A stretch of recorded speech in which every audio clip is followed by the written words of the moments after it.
Boa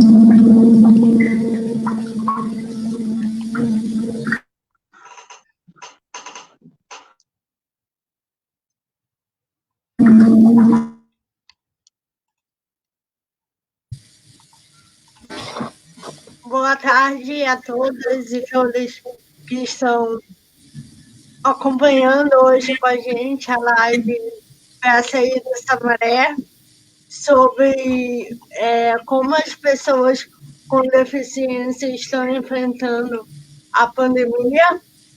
Eu sou a Manu Aguiar, eu sou gestora de recursos humanos e desde 2017 eu estou cursando licenciatura em Geografia aqui na UFPR Litoral e sou membro da Comissão de Inclusão e Acessibilidade aqui da UFPR Litoral também.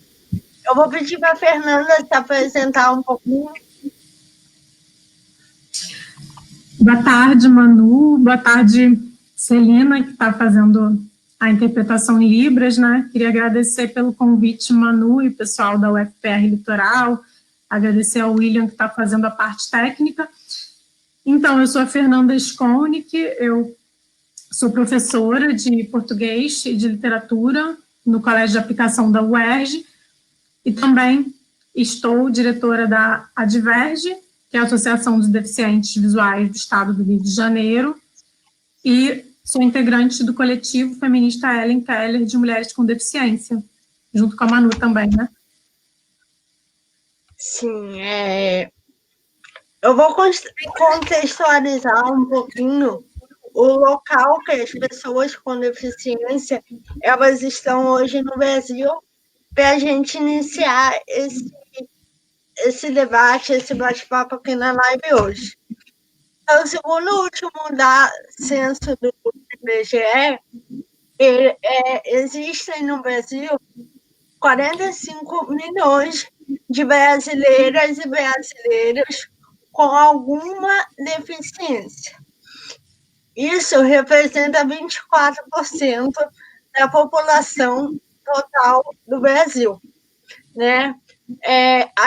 A maioria das pessoas com deficiência, segundo esse censo de 2010, que hoje pode estar defasado, 26,5% são mulheres. E é importante, nesse contexto, também salientar que o maior número de pessoas com deficiência, sejam elas homens e mulheres, são da população negra. Então, isso também diz muito sobre os lugares que as pessoas com deficiência estão, né? Na periferia, em locais com baixo saneamento, com pouco acesso à saúde, à educação e todas as outras coisas. Eu vou pedir para a Fê falar um pouco porque somos consideradas, né, nós pessoas com deficiência, somos consideradas vulneráveis e estamos mais expostas ao contágio da pandemia. Uhum.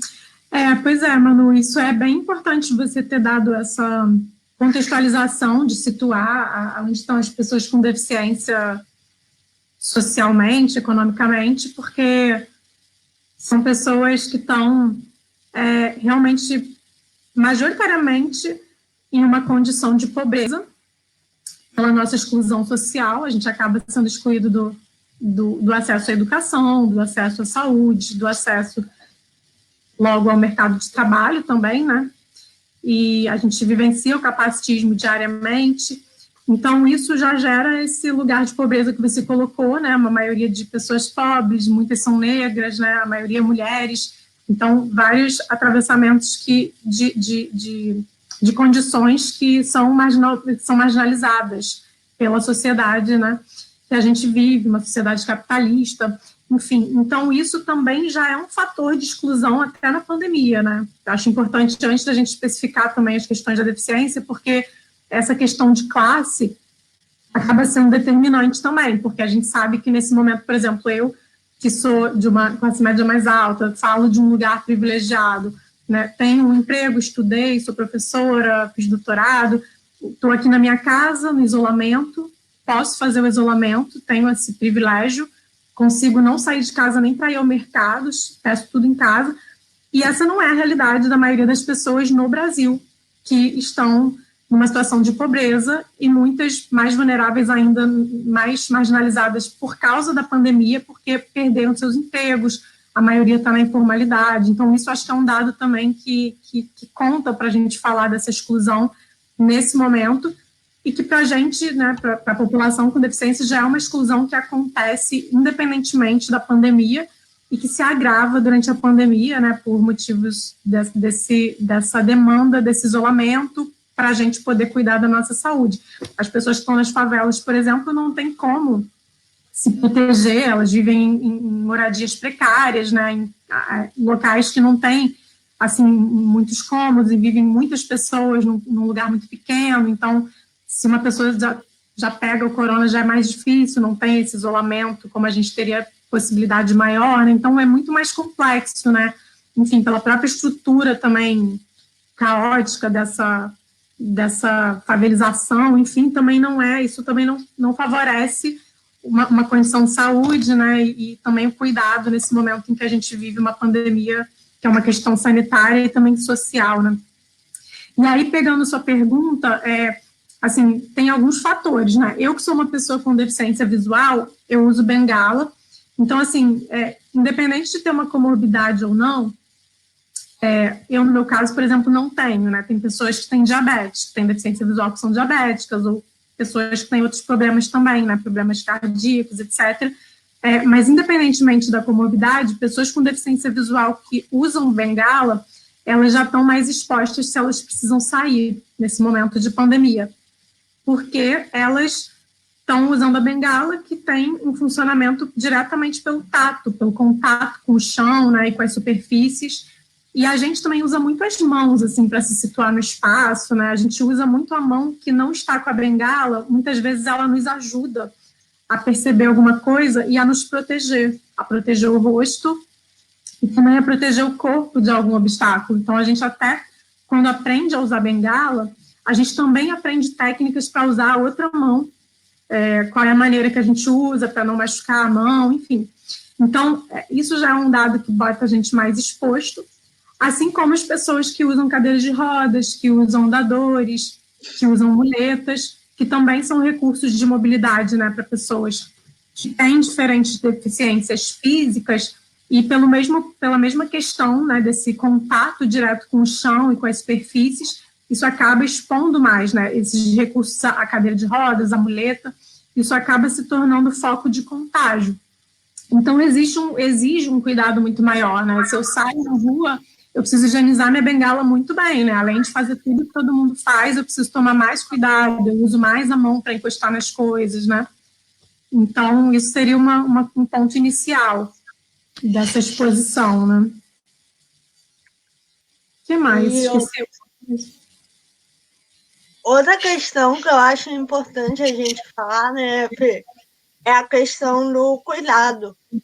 Porque nós, pessoas com deficiência, muitas vezes não temos total autonomia de estar executando todas as tarefas e em alguns momentos a gente precisa de alguém ou então algumas deficiências mais severas precisa totalmente de outra pessoa. E isso expõe um lugar que não é muito falado, mas também da pessoa que cuida da pessoa com deficiência, né? É importante a gente trazer para esse momento que as pesquisas dizem que grande parte das mães de casais que quando recebem a notícia que seus filhos têm uma deficiência, o homem deixa lá e a mãe toma essa carga do cuidado sozinha. Então, são muitas as famílias de pessoas com deficiências que as mães são solos. Então, como que fica essa questão? Muitas das vezes são elas que trazem o alimento, pagam as contas, que precisam ir na rua fazer compras em supermercado. E nesse momento de pandemia, o risco aumenta porque, primeiro, muitas vezes elas não têm com quem deixar os seus filhos. Então, já é uma preocupação de como deixar nem sempre uma criança, mas também uma pessoa adulta que depende do cuidado sozinho em casa. Segunda questão, ela vai na rua, faz tudo o que tem que fazer, na hora que ela volta, esse cuidado que uma pessoa sem deficiência tem de chegar, tomar um banho, se lavar, ele é muito maior, porque ela tem que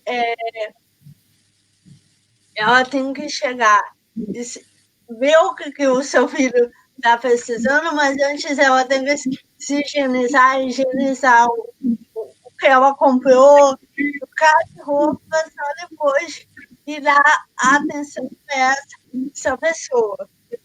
E desde o início da pandemia, a gente tem falado muito, né, nessa questão de olhar para essas pessoas que estão cuidando, né? Muitas delas, eu falo numa situação de classe média alta, né?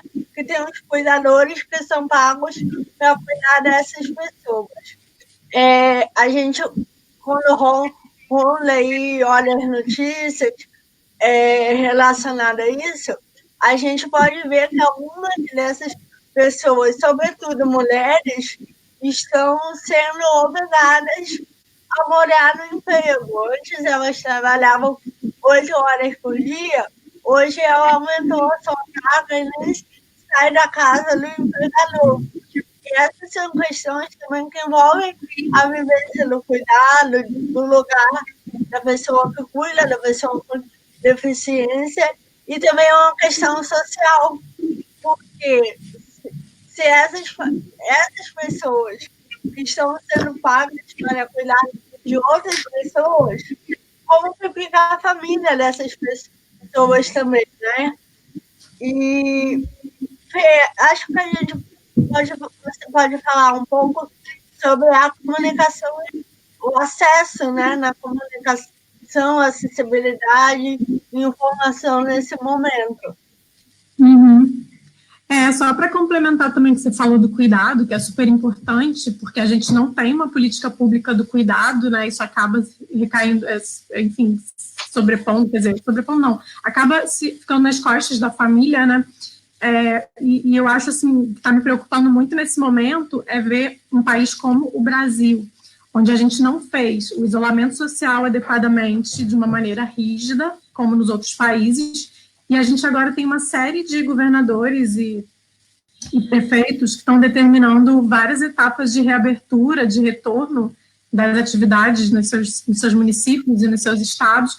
Eu acho isso muito preocupante agora, porque isso torna, assim, a gente não está num momento de pandemia controlada, os números ainda têm muita chance de crescer. Até nos países em que foi feita a quarentena, rigidamente, que já tinham reaberto, vários estão tendo que recuar na reabertura, fechar escolas. Isso acontece em uma cidade da Inglaterra, por exemplo, em algumas regiões de Portugal, China e também Alemanha. Então, quer dizer, né, imagina no Brasil que a gente nem sequer controlou a pandemia, a gente está tendo um número imenso de mortes, temos a vergonhosa marca de 2º lugar no mundo de maior óbitos e casos. Então, assim, essa exposição, esse retorno é totalmente descabido, assim, eu acho muito preocupante mesmo, acho que isso é um risco para a vida das pessoas e para quem tem deficiência ainda muito maior. Eu tenho visto essas semanas algumas amigas e amigos com deficiência que estão tendo que voltar aos trabalhos, por exemplo, e tem essa questão do cuidador, né, que também é uma pessoa que fica indo circulando, transporte público, né, então acaba levando mais risco para a pessoa que ele cuida. né? Então, isso eu acho importante a gente também mencionar. E aí, essa questão da comunicação também, né? Que eu acho que no início, principalmente da pandemia aqui no Brasil, a gente viu muito esse problema de que as informações não chegavam com a acessibilidade adequada para alguns tipos de deficiência. Sobretudo, a deficiência auditiva, as deficiências, né, a deficiência auditiva e as visuais, que são a cegueira e a baixa visão. Então, como assim, né? Então, são vídeos, até mesmo institucionais, né, de alguns governos, tá? Aí botam vídeos informativos sobre como lavar as mãos de forma adequada, como higienizar, né, como confeccionar uma máscara, e aí não coloca uma audiodescrição. Às vezes é uma divulgação também em imagem, que tem toda uma sequência de ilustrações de como você fazer uma dessas coisas, não desses procedimentos para proteção, para prevenção do contágio, não tem uma descrição de imagem que é essencial para a pessoa cega e com baixa visão poderem ter acesso pleno àquela informação. E no caso das pessoas surdas, aquelas que optam por usar a língua portuguesa como primeira língua e são oralizadas, precisam, quando tem algum vídeo, da legenda em português. E as pessoas que usam Libras, é claro que vão precisar, como a gente está hoje aqui tendo na nossa live, né, uma janela de Libras, porque senão elas não vão conseguir, né, vai ter uma barreira de comunicação ali, se não existe esse recurso, né? Então, existem questões que são muito importantes, né, porque a gente precisa ter informação nesse momento da pandemia. Ter informação também se tornou um privilégio em alguns momentos, né? E também a gente não pode esquecer das deficiências intelectuais também, né? Que são pessoas com síndrome de Down, pessoas com transtorno de espectro autista e outras síndromes e outras questões que também demandam aí uma adaptação para uma comunicação que a gente chama de linguagem simplificada, né? Linguagem simples. Nesse sentido, até queria destacar o trabalho que está sendo feito pelo movimento Down ao longo de todo esse período da pandemia. Eles têm feito bastante coisas, têm, inclusive, elaborado materiais, né? Então, eu acho que eu tenho acompanhado um pouco isso e acho bem legal, assim, super importante, na verdade, né? E a gente vê como que o poder público ainda tem essa lacuna, né, de não saber, de não atender a população de uma maneira geral, né? Então, são questões que a gente precisa, sim, atentar e cobrar e são essenciais. Exatamente. Eu até tenho a gente falando sobre informação e comunicação. Eu até essa semana passei por um estresse, que eu fui tentar ver esses auxílios do governo, né, do FGTS, essas coisas, e eu não estava conseguindo acessar esses aplicativos e liguei num número para tentar falar. E como eu tenho dificuldade de fala, né, muitas pessoas não conseguem entender o que eu falo, ainda mais quando eu estou nervosa e estressada com alguma coisa. E aquele canal de comunicação, simplesmente a pessoa me atendeu, falou que era para me ligar para um outro número e passou um número correndo. Eu falei, moça, repete, eu tenho problema de coordenação motora, eu não consegui anotar o número. Então, todas essas questões que os meios de comunicação ainda não estão preparados para atender as nossas demandas, infelizmente, né, Fê? Sim. Isso que você traz, Manu, eu acho que também aponta para um problema grave que a gente sabe, que a gente vivencia, que talvez seja o mais, assim, crítico, né, o mais alarmante, que é a acessibilidade atitudinal, que é o fato de as pessoas desconhecerem as deficiências, ainda terem muito capacitismo, discriminam, não conhecem e não querem conhecer, acham que a gente não precisa estar ali, por que você está aqui fazendo isso, por que você está ligando, não é alguém que está ligando por você. Então, quer dizer, as pessoas precisam sim estar capacitadas para se relacionar com a gente de forma não capacitista, né? De forma como elas se relacionariam com qualquer outra pessoa, né? Então, isso é uma coisa que também atrapalha muito a nossa vida, né? E tem impactos muito negativos, né? A gente tem muitos relatos também no meio médico, né? de muitos, assim, muitos equívocos que são, né, coisas que a gente escuta, enfim, né, muito desconhecimento ainda, né? E ainda no contexto dessa pandemia, né, logo no começo, a gente não tinha, eu acho que até hoje, a gente não tem muito acesso como ficou o atendimento à pessoa com deficiência nesse contexto, né?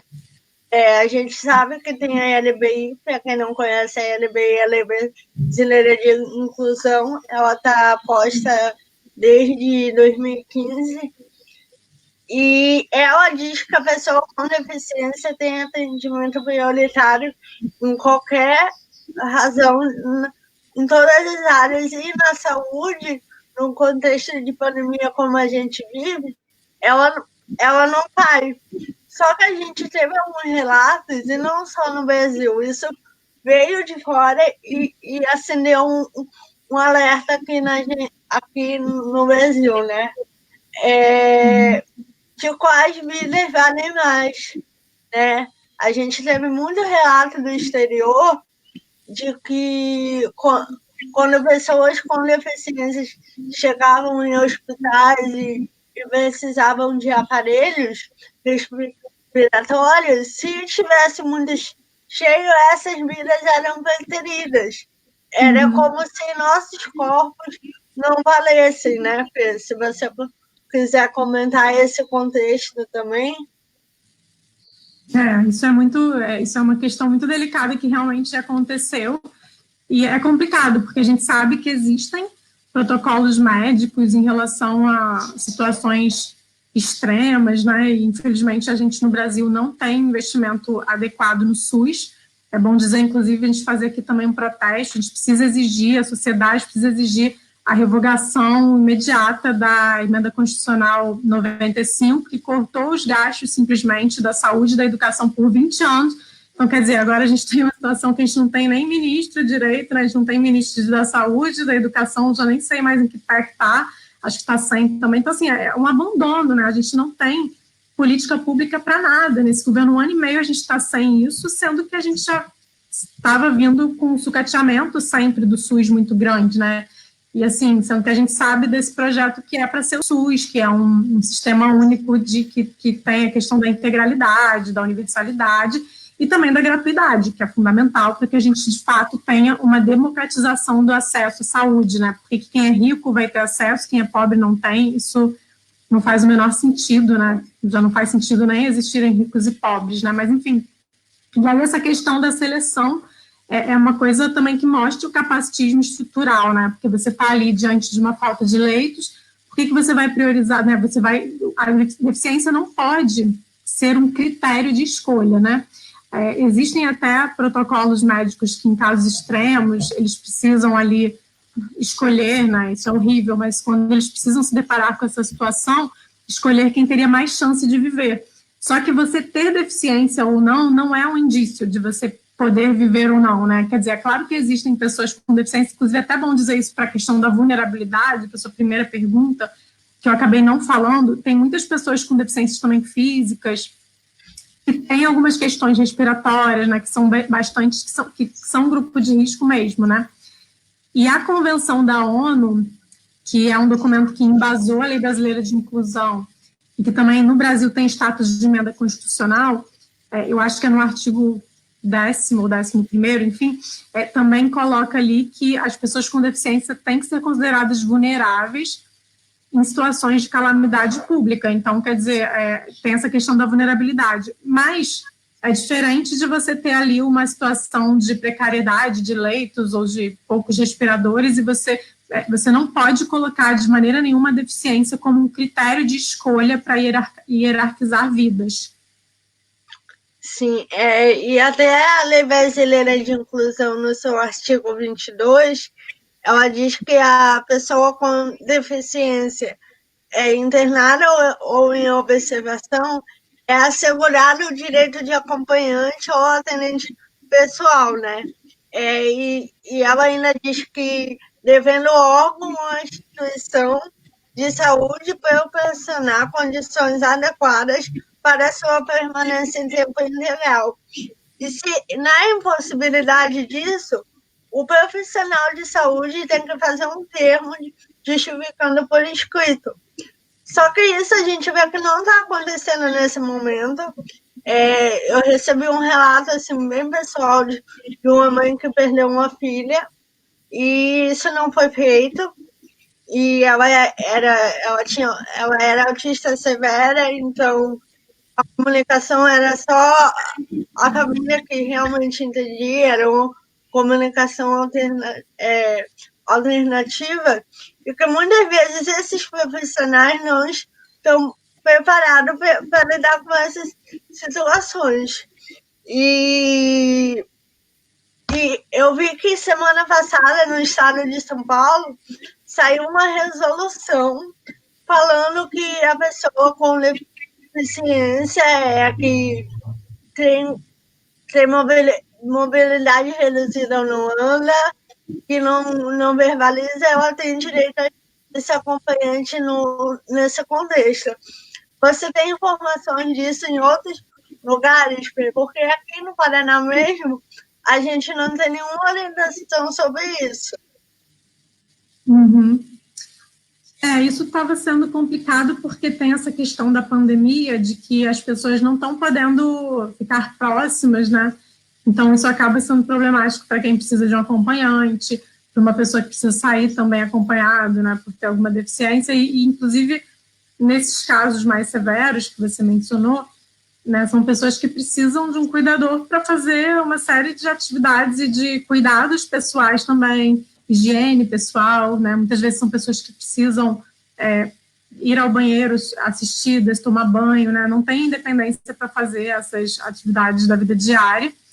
E, assim, então estava tendo esse problema realmente de não poder entrar acompanhados no caso precisassem de internação. E aí você falou certo, né? Quer dizer, eu acho que assim, a estrutura que a gente tem de saúde, os profissionais de saúde, eles precisam dar conta disso de alguma forma, mas a gente sabe que isso não é a realidade, pelo menos não no nosso país. Eu não sei te dizer, Manu, se isso avançou agora ou não, né? A gente tem que até dar uma olhada nesse dado, assim, porque isso foi colocado, né, eu acho que pelo movimento, inclusive a gente teve que, o movimento social, assim, das pessoas com deficiência, a gente teve que se manifestar diversas vezes já durante a pandemia para reivindicar tudo isso, né, a comunicação acessível, enfim, uma série de questões, né, essa questão do protocolo, né, que a gente não pode definir por deficiência se vai ter respirador ou não, então essa questão do cuidador é mais uma pauta que vem à tona, e que inclusive remete à nossa urgência de implementar no país uma política pública do cuidado, né? Porque esse cuidado não tem que recair sobre as famílias, e sim ele precisa ser oferecido pelo governo, né? Ele precisa ser um trabalho valorizado, remunerado, e que traga profissionais aptos para fazerem isso, né? Então é uma questão delicada. Também a questão da internação na pandemia tem outros fatos também que são complicados, porque uma pessoa surda, como ela vai se comunicar, né? Então, a questão da máscara, né? Uma pessoa oralizada que precisa fazer a leitura labial, essa coisa da máscara também tem sido muito problemática. Tudo isso, né? A comunicação acessível, são trabalho... Estou ouvindo um eco meu aqui. Mas acho que é isso.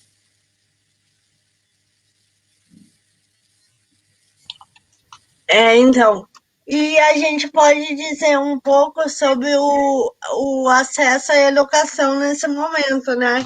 Como ele está sendo bem difícil, porque principalmente o ensino básico, ele optou por ter esse momento de ensino remoto, mas é uma questão muito complicada por começando pelo acesso mesmo, né? Eu tenho uma irmã de 14 anos que está no 8º ano, e a gente vê como que está sendo essas tarefas tendo que ser postadas em aplicativos, né? E como que fica o acesso à educação nesse momento de pandemia às pessoas com deficiência, visto que muitas delas precisam de um profissional de apoio dentro de sala de aula, várias questões. Eu acho que você, como sendo professora e uma mulher com deficiência pode falar mais propriamente sobre isso. Sim, isso é um ponto importantíssimo, né? A educação é uma área de extrema relevância, né, dentro de qualquer país, de qualquer sociedade, enfim. Então, a gente tem agora, nesse momento, esse desafio, né, de que enfim, como seguir com a educação, ou como lidar com isso, como resolver. Eu acho que a gente não devia primeiro encarar como um problema para resolver nesse momento. Assim, a minha opinião, até como professora, como pessoa também, eu acho que não é o caso de a gente achar que isso é uma questão crucial. Assim, dentro de uma situação de uma pandemia, que a gente tem uma crise sem proporções, assim, né, sem precedentes, né, uma crise sanitária, social, econômica, né, que está vindo tudo junto. Eu acho muito equivocado a gente, de maneira assim, utilitarista, produtivista, pensar numa educação dentro desse modelo de uma eficiência, de uma continuidade, de não perder tempo, né? Eu acho que não é por aí que funciona a própria educação, a concepção de ensino, né? Assim, a gente não pode lidar com isso como se isso fosse simplesmente uma atividade de você passar conteúdos para os alunos, jogar um monte de conteúdo, né? Porque a gente botar primeiro que o ensino à distância, ele tem uma estrutura, né? As universidades que implementam isso, existe uma estrutura que é específica, existe uma capacitação por parte dos profissionais. E agora, o que está acontecendo é que eles estão fazendo uma pressão, muitas vezes os próprios pais dos estudantes, né, que eu acho muito errado também, sobre os professores e as escolas, de você implementar uma coisa que é super forçada, improvisada nesse momento. Então, quer dizer, eu acho assim, que quem está fazendo isso muitas vezes não é, assim, sei lá, às vezes a gente está fingindo que está fazendo uma coisa com qualidade, porque não é, né? Então, assim, porque a função social da escola se perde, né? A escola não se resume ao conteudismo, né? A própria abordagem de conteúdos que a gente vai passar do currículo e tudo, isso não é uma coisa simplesmente, vou passar uma leitura e volta e grava um vídeo, não. Você precisa ter interação ali, cada aluno tem a sua realidade, a sua especificidade, cada professor também. Então, essa troca interpessoal dentro de sala e dentro dos ambientes escolares, ela não pode se perder. Você fazer um debate, você permitir que sejam feitos questionamentos que possam surgir ali. Então, eu acho que essa simplificação do ensino à distância, dizendo que isso é um ensino, que eu acho que não é, eu acho muito, assim, muito complicada, muito problemática, né, no aspecto educacional mesmo, de você formar um cidadão ali para uma sociedade também, né, que sociedade que a gente quer formar, né, você estando ali na sua casa, individualmente, estudando, como se isso fosse resumido a um contato mínimo pelo computador, que não tem uma interação humana. A gente tem que tomar muito cuidado, porque isso também desvaloriza a figura do professor. É um projeto político de uma certa camada, de uma certa elite, de certos empresários que têm interesse de que isso seja implementado de maneira permanente para que eles vendam suas plataformas, inclusive controlem o conteúdo que a gente está passando. Enquanto professor, ele precisa ter sua autonomia, né? Ele é um pesquisador, ele precisa ter a liberdade da dinâmica da construção da aula, da construção do aprendizado junto com o aluno, da construção dos saberes.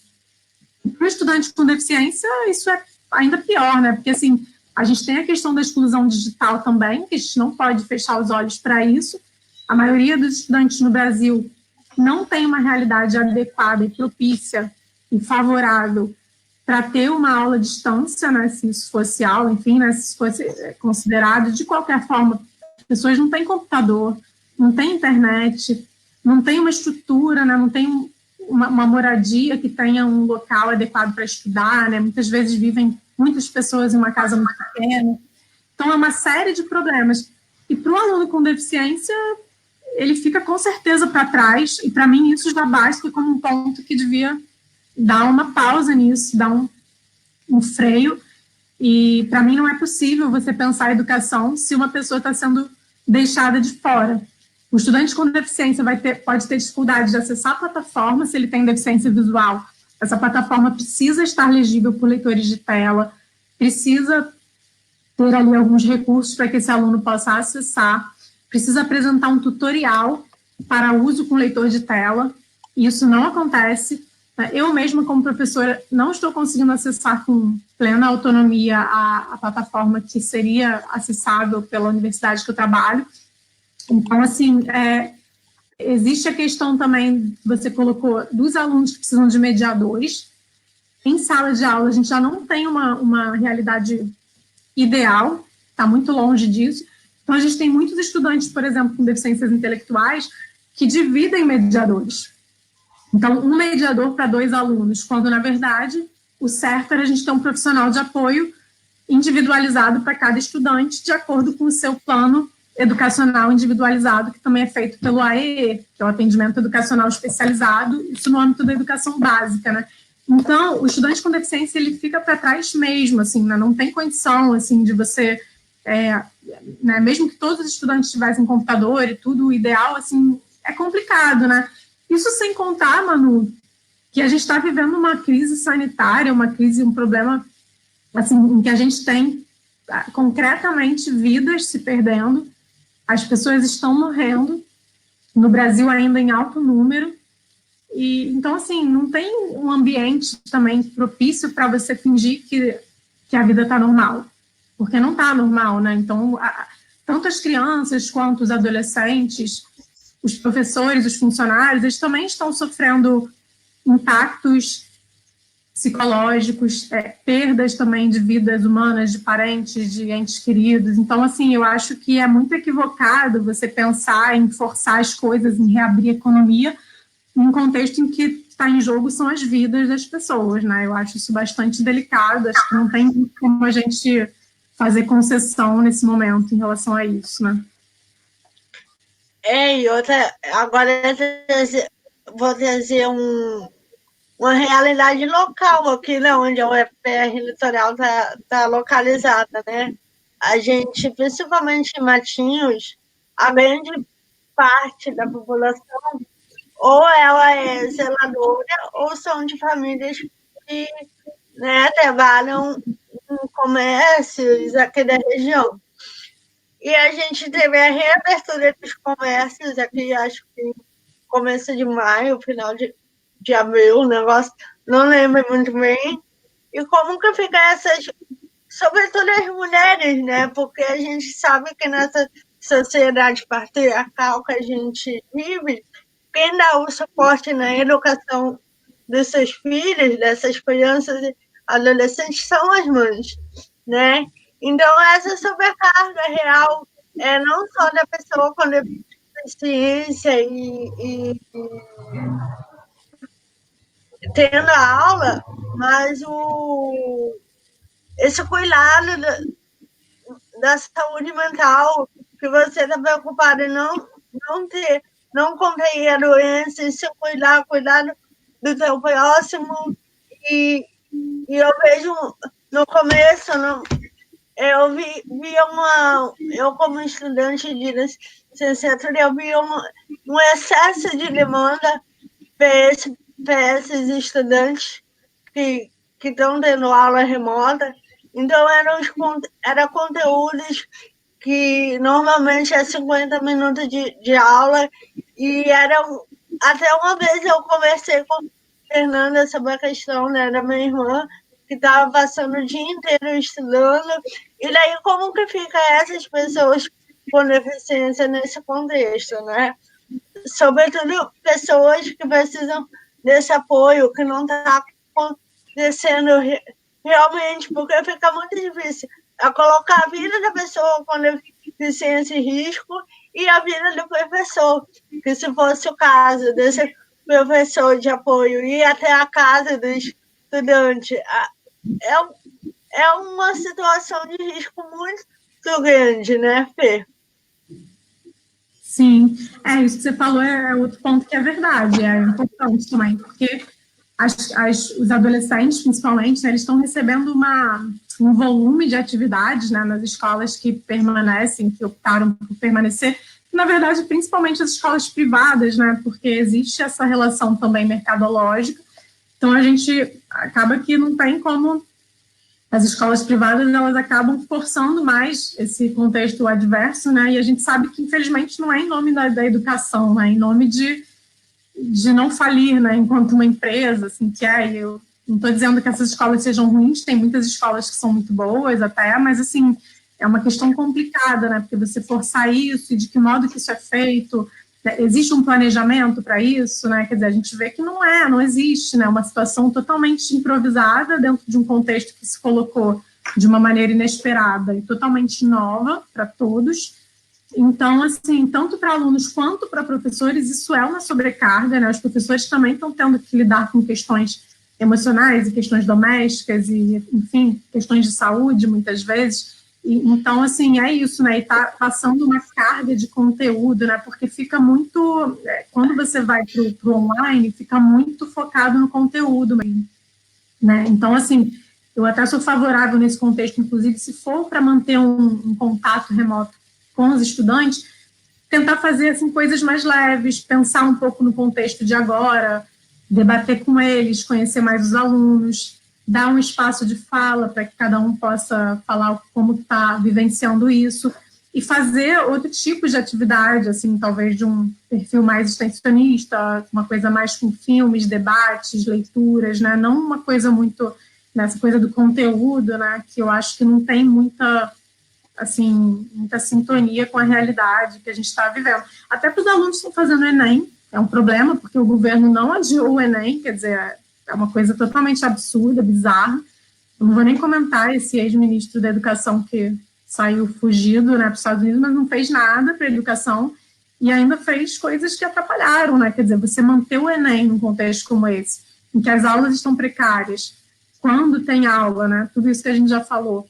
Como é que os estudantes estão lidando com isso mentalmente, emocionalmente? Então, eu acho isso uma crueldade, uma injustiça, né? Elitiza também, porque os estudantes que estão tendo mais acesso são os estudantes que têm um perfil socioeconômico mais alto, né? Uma classe mais alta. Então, isso é totalmente equivocado. Inclusive, não é o perfil do estudante médio que faz o Enem, né?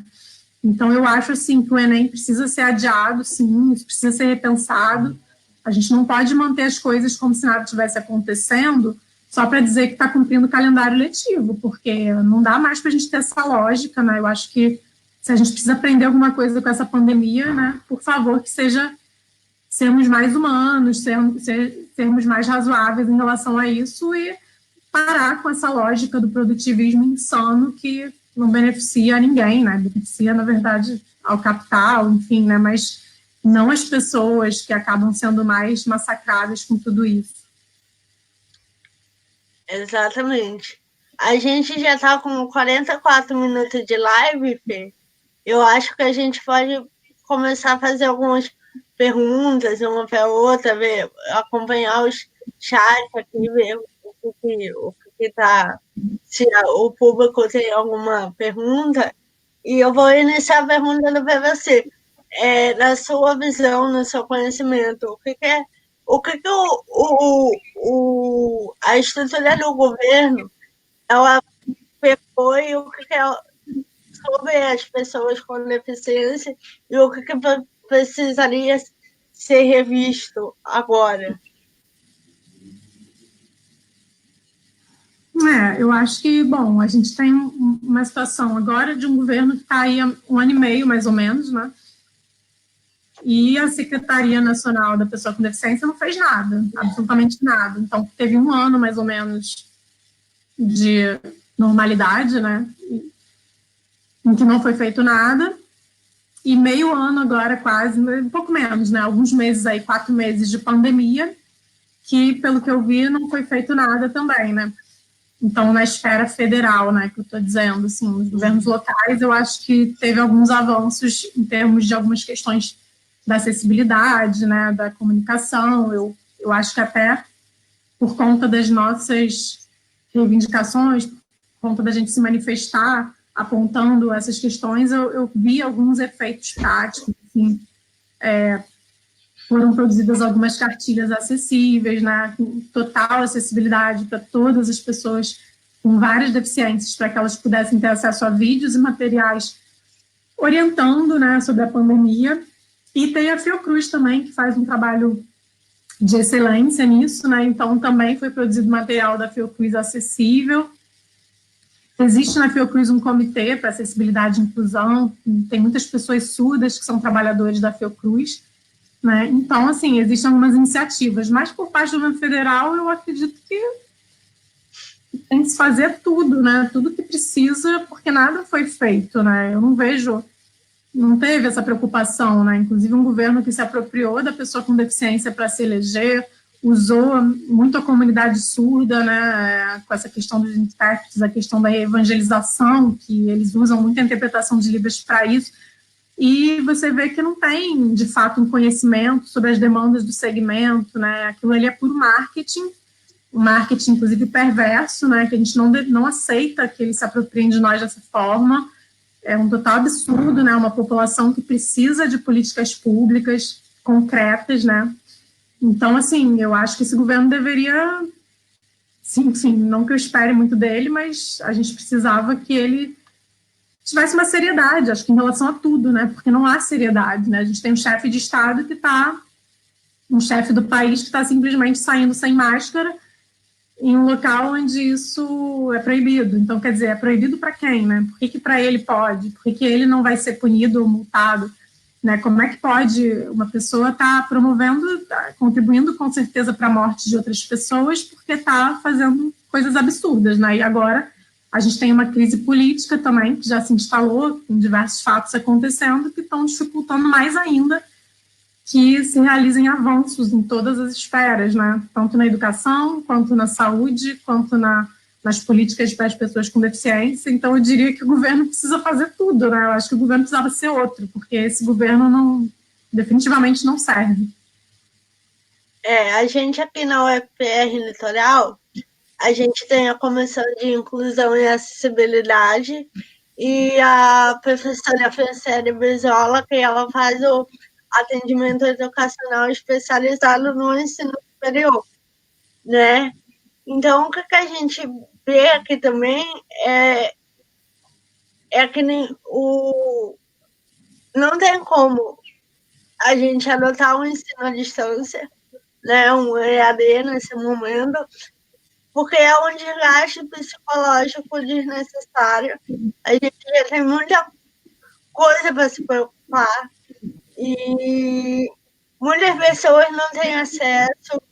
A gente vive numa realidade muito diferente de outras localizações. A gente vive no litoral do Paraná, mas que na minha visão ela está muito ligada à questão do rural, né? A gente não tem acesso a muita coisa e seria impossível, na minha visão, enquanto estudante, a gente voltar a essas aulas agora remotamente, porque são várias implicações. Eu estou vendo aqui no chat a Tati Ramos está perguntando se vocês estão em contato com o trabalho da Pai Matinhos para saber como está o trabalho remoto deles. Para ser bem sincero, a gente não tem contato com a Pai, né? Um projeto de ensino. É muito difícil porque a equipe que trabalha com inclusão e a CIA, a maioria das pessoas que trabalham voluntariamente são professores ligados à área da questão da pessoa com deficiência, técnicos, alunos e comunidade externa, né?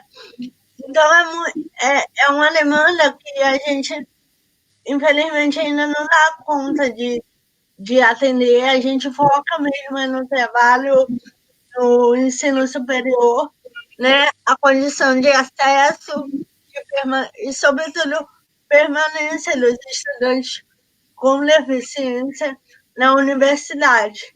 Então, não adianta, às vezes, a gente dar um passo maior que a perna e não conseguir alcançar e fazer um trabalho que talvez não seja numa qualidade que tem que ser.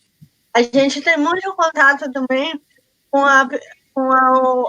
com a Associação de Moradores da Vila Nova, que é aqui da nossa cidade. E lá tem uma grande população de pessoas com deficiência também, que a CIA, juntamente com a CEPOL e alguns professores, e a universidade como um todo está auxiliando nesse momento.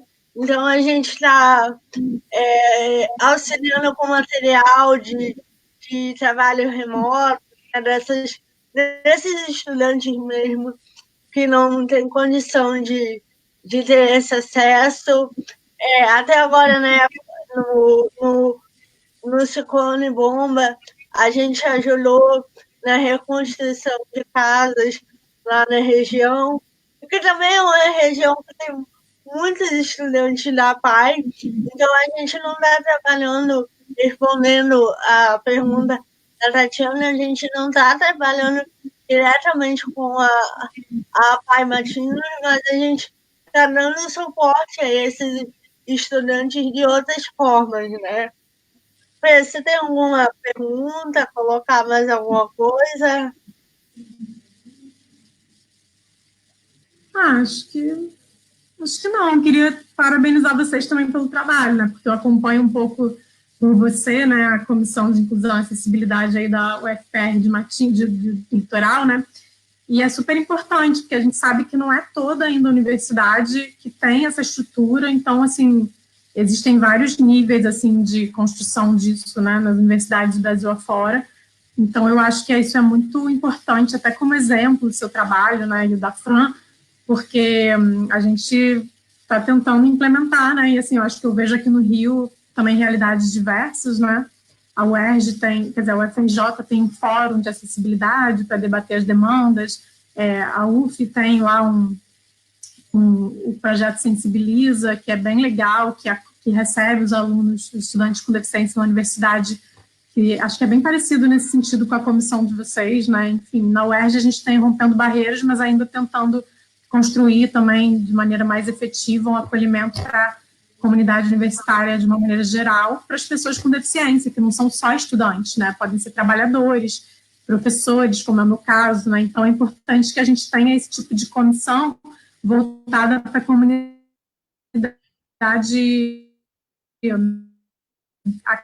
acadêmica como um todo, né? Não só um curso específico. Exatamente, lembrando que um ensino inclusivo, ele não abrange só pessoas com deficiência, né? O público-alvo da educação especial, na perspectiva da educação inclusiva, ele é muito mais amplo do que as pessoas com deficiência, né? Então, é uma questão que é de transpor barreiras mesmo, de eliminar barreiras dentro do ensino, e tudo começa na educação, né? Para a gente tornar uma sociedade mais inclusiva e mais acessível, é importante que a gente tenha essas comissões e organizações